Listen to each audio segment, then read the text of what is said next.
Jangan lupa like, komen, dan subscribe channel YouTube TVRI Bengkulu dan nyalakan lonceng notifikasinya.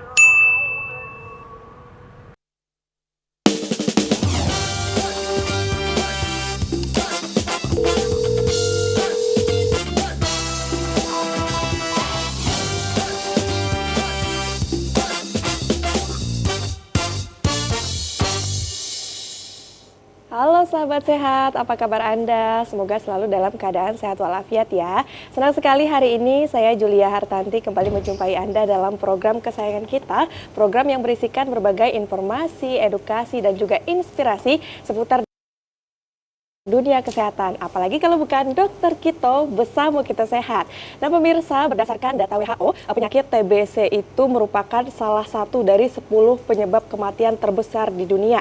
Dan di Indonesia sendiri menduduki di urutan kedua penyakit TBC terbanyak di dunia. Nah sekaligus juga menyambut Hari TBC Sedunia yang jatuh pada tanggal 24 Maret nanti, Dokter Kito hari ini hadir dengan tema infeksi TBC. Nah, sudah hadir bersama dengan saya dua narasumber kita. Hari ini langsung saja kita sapa. Yang pertama ada Dokter Putri Santri. Halo dokter. Halo. Bagaimana kabarnya dok? Alhamdulillah sehat. Alhamdulillah sehat. Perjalanan lancar ya tadi ya? Alhamdulillah lancar. Alhamdulillah. Kemudian pemirsa juga narasumber yang kedua ada Dokter Else Gempita.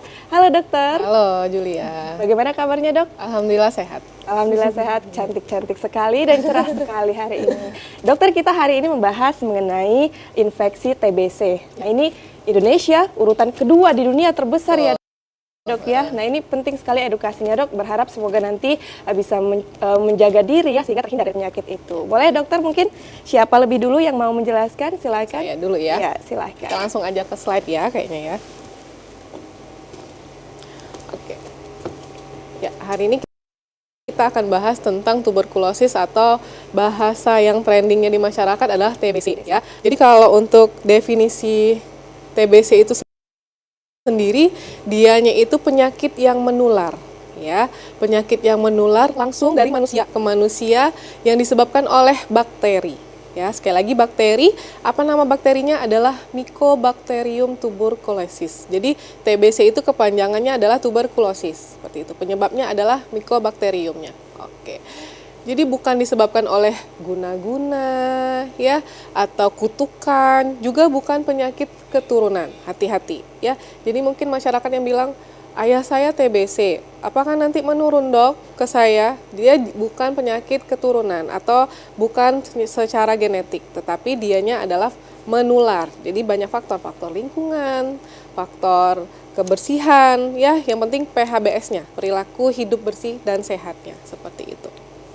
Dan dapat disembuhkan dengan berobat teratur sampai selesai selama 6 bulan, ya.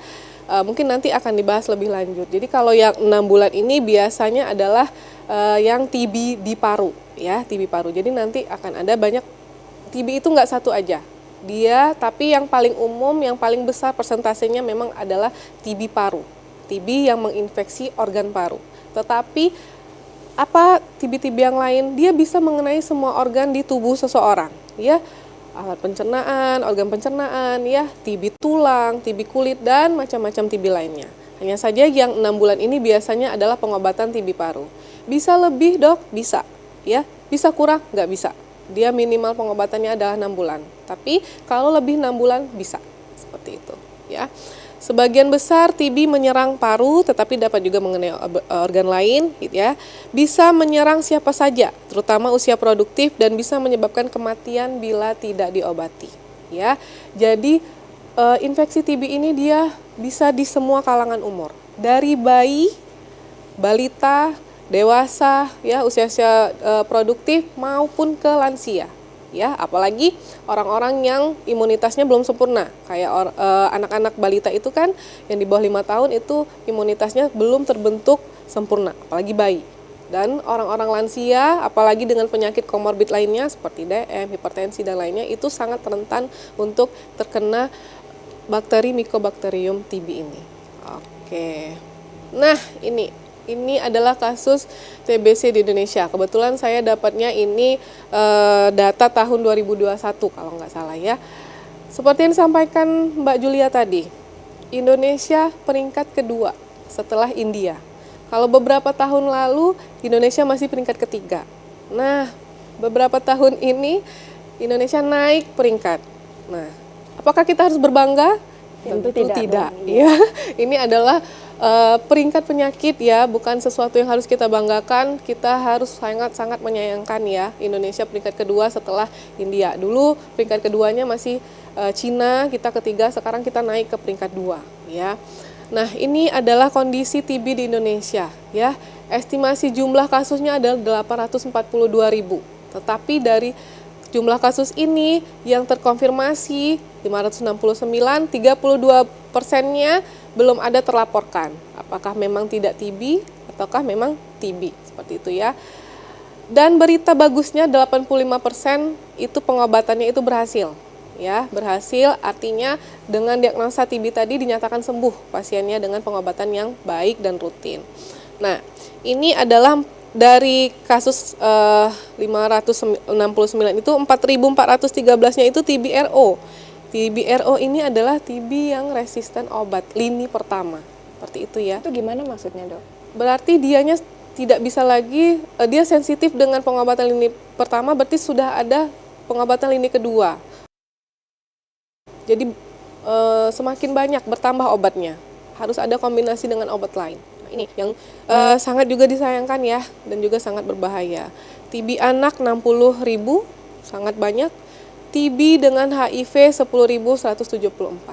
Jadi TB ini juga berkaitan erat ya dengan orang-orang yang imunnya rendah ya, seperti salah satunya HIV. Jadi biasanya kalau memang pasiennya itu pasiennya itu HIV, pasti sepaket pemeriksaannya dengan TB.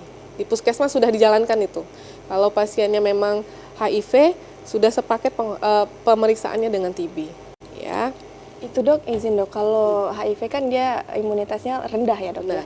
Kalau misalnya orang dengan imunitas yang tinggi, apabila dia terkontaminasi begitu dengan penyakit itu tadi, itu karena imunitasnya tinggi, apakah bisa mencegah dia bisa terlindungi gitu dari penyakit itu atau gimana Dok? Ya, benar. Jadi sama sebetulnya virus kuman bakteri ini dengan virus misalnya ya masuk ke tubuh seseorang. Jadi jadi ada faktor-faktor resiko atau pekerjaan yang berisiko tinggi dengan TB. Salah satunya saya, dokter, ya. Pasti tenaga kesehatan yang di rumah sakit maupun ke puskesmas itu resiko tinggi untuk menghadapi pasien-pasien atau terpapar dengan orang TB, ya. Kenapa ada yang terinfeksi? Kenapa ada yang tidak? Kenapa ada yang bergejala? Ada yang tidak? Memang balik lagi ke imunitas tubuh seseorang, ya. Semakin bagus imunitas tubuh seseorang, resiko dia untuk terinfeksi TB ini semakin rendah. Nah, begitu juga sebaliknya, seperti itu. Baik. Oke. Nah, ini jumlah kasus ya. Ini saya cuma menggambarkan bahwa dari tahun ke tahun kita mengalami peningkatan. Terutama di 2022 ini sudah angka yang tadi ya, sekitar hampir mau ke 600 ribuan kasus. Ya, jadi nggak bisa lagi dianggap sepele. Indonesia sudah jangan sampai peringkat pertama, kalau bisa kita nggak ada lagi di 10 besar di dunia, ya, sangat disayangkan. Nah, ini tadi bermacam-macam infeksi atau penyakit tuberkulosis. Yang paling banyak presentasinya adalah TB paru, ya.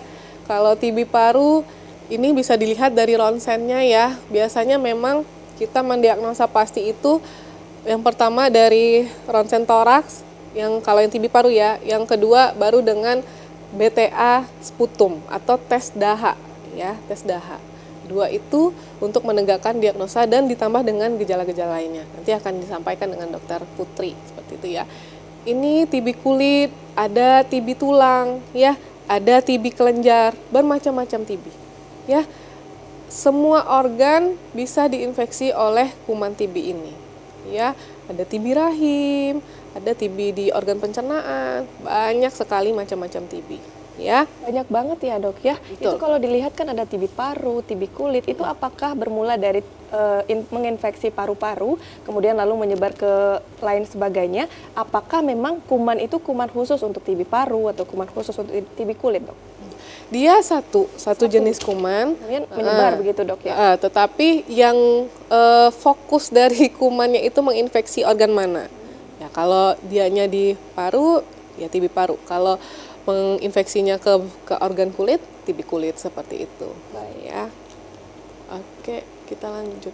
Nah, gimana dok seseorang itu menularkan atau terkena dari penularan TB? Ini adalah semacam simulasi ya, simulasi seseorang itu. Jadi penularan TB ini dia itu melalui droplet, percikan lendir yang berasal dari orang yang didiagnosa ya mempunyai TB itu. Jadi misalnya kuman TB itu keluar ke udara pada saat penderita TB itu entah dia batuk, entah bersin atau berbicara ya, teriak, menyanyi seperti itu ya. Kayak kita ngobrol itu kan kurang lebih akan keluar seperti droplet atau percikan dari dalam mulut seperti itu ya. Dari dalam Ini mulut. menarik sekali ya dok, apalagi berbicara itu adalah kegiatan kita sehari-hari ya dok ya. Nah semakin menarik dok, akan kita lanjutkan usai jeda pariwara berikut ya dok. Pemirsa jangan kemana-mana, tetap bersama kami dalam Dokter Kito bersama Kita Sehat.